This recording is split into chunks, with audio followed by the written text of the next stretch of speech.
Selamat siang, Majelis Hakim yang terhormat. Hari ini saya mewakili penuntut umum dalam perkara kejahatan berupa pengoboman terhadap warga sipil di Oso yang dilakukan oleh terdakwa Mona Temi.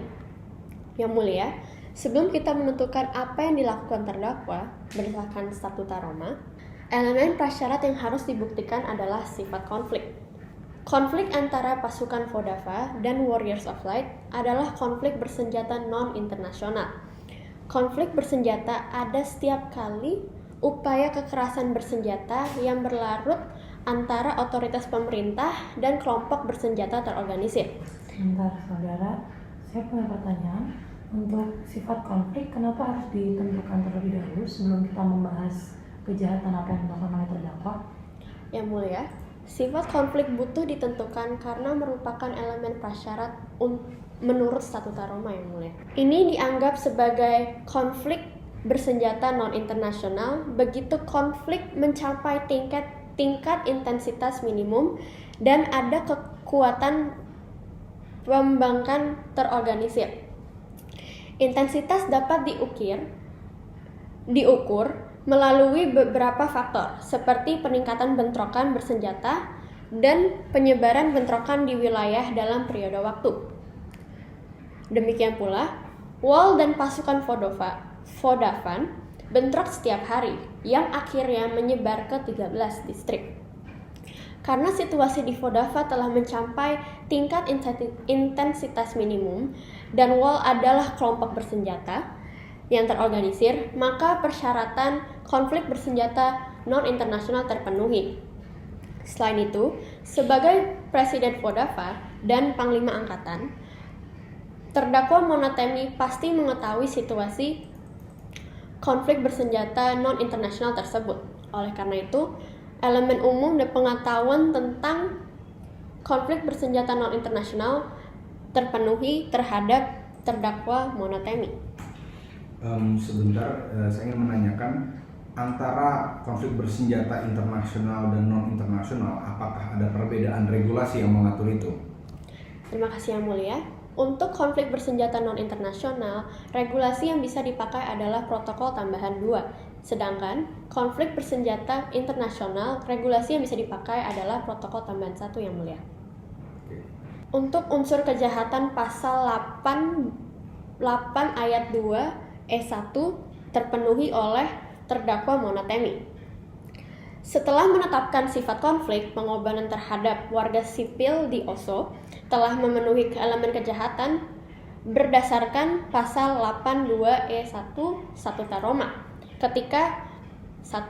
Terdakwa mengarahkan serangan tersebut, 2. Objek dari serangan tersebut adalah warga sipil, dan 3. Ada niat untuk menyerang warga sipil. Yang pertama, serangan dimaksud sebagai tindakan kekerasan terhadap musuh baik dalam serangan atau pertahanan.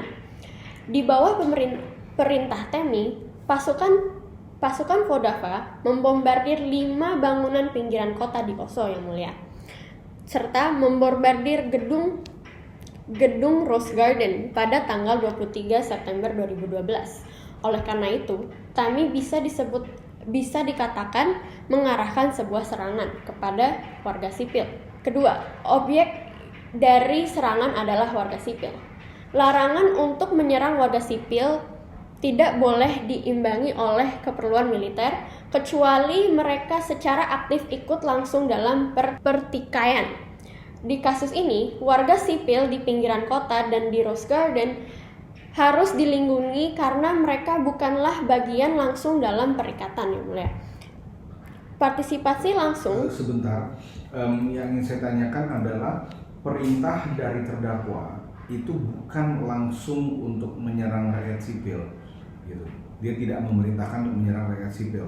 Kenapa di sini dikatakan bahwa dia berniat untuk menyerang warga sipil? Kan dia bukan objek serangannya. Terima kasih yang mulia.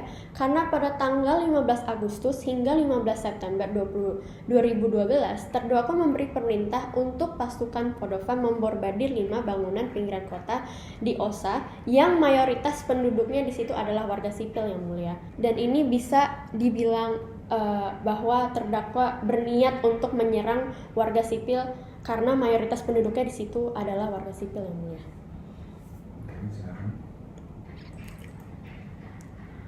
Selain itu, tidak ada bukti tersedia untuk terdakwa yang akan mengindikasikan partisipasi warga sipil dalam pertikaian. Meskipun warga sipil mungkin terletak dekat orang yang diduga sebagai kombatan, itu tidak membuat mereka kehilangan status sipil mereka. Jika ada keraguan, warga sipil akan tetap mempunyai hak perlindungan yang mulia. Oleh karena itu, karena tidak ada bukti pendukung untuk TEMI, warga sipil di pinggiran kota memiliki perlindungan dan telah dijadikan sasaran serangan yang tidak diperbolehkan yang mulia. Poin ketiga, terdakwa berniat untuk mengarahkan serangan terhadap warga sipil. Niat untuk menyerang warga sipil ditetapkan ketika serangan dilakukan secara sengaja dengan sebuah pengetahuan atau ketika tidak mungkin untuk tidak mengetahui bahwa warga sipil akan menjadi sasaran sebuah serangan. Pertama, terdakwa berniat menyerang warga sipil di Oslo karena pengoboman serangan tersebut selama lebih dari 1 bulan setelah ia menyatakan niatnya untuk menyerang siapapun di siaran nasional. Selain itu, persenjataan yang tidak memandang bulu dan yang telah menggunakan untuk menyerang dapat menyimpulkan sebuah niat yang mulia. Terdakwa menggunakan pengoboman dalam efek yang tidak terkendali di bangunan tempat tinggal dengan kepadatan penduduk yang tinggi dan pada satu pembangkit listrik.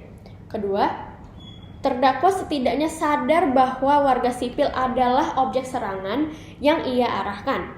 Terdakwa mengarahkan serangan-serangan itu dengan pengetahuan bahwa Oslo adalah daerah berpenduduk yang paling padat. Akibatnya, tidak bisa dihindari bahwa warga sipil akan menjadi sasaran. Selanjutnya, pengetahuan terdakwa bahwa warga sipil mungkin menjadi sasaran ditunjukkan dengan memberikan peringatan yang tidak efektif. Menjatuhkan bom hanya akan membingungkan warga sipil daripada memperingatkan mereka, dan tentunya akan menyebabkan lebih banyak korban. Karena itu, ada alasan kuat untuk meyakini bahwa terdakwa sengaja menyerang warga sipil di pinggiran kota dan Rose Garden, dan ia sadar bahwa objek dari serangan tersebut adalah warga sipil. Selanjutnya yang mulia, terdakwa bertanggung jawab atas individu sebagai disebutnya di pasal 25 ayat 3 huruf B Statuta Roma. Sebentar, saya ingin tanyakan, ini kan kasusnya TEMI bukan melakukan pengeboman sendiri, tapi dia memerintahkan pengeboman. Kenapa kita tidak menggunakan pertanggungjawaban komando untuk menjerat terdakwa? Yang mulia, kalau pertanggungjawaban komando itu berdasarkan kealpaan yang terhadap perbuatan anak buahnya yang mulia. Sedangkan kalau pertanggungjawaban individu disebabkan oleh adanya perintah yang diberikan oleh terdakwa yang memenuhi pasal 25 ayat 3 huruf B Statuta Roma yang mulia. Pertama, orang tersebut memiliki otoritas. Otoritas yang dimiliki terdakwa sudah mapan karena dia adalah panglima angkatan. Selanjutnya, dia bertindak dalam wewenang untuk meyakinkan dan membujuk bawahannya untuk menyerang warga sipil.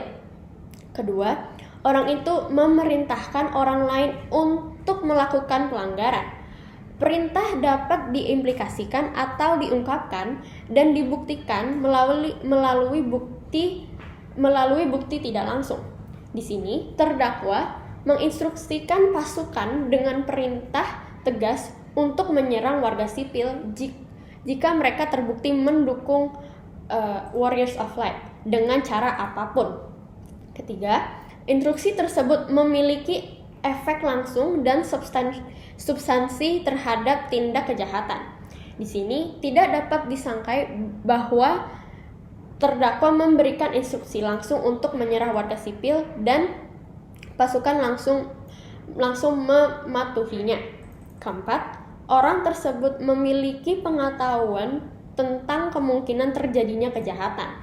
Di sini terdakwa memiliki pengetahuan bahwa Oslo adalah daerah berpenduduk padat dan memerintahkan serangan terhadap daerah-daerah itu akan mengakibatkan serangan terhadap warga sipil.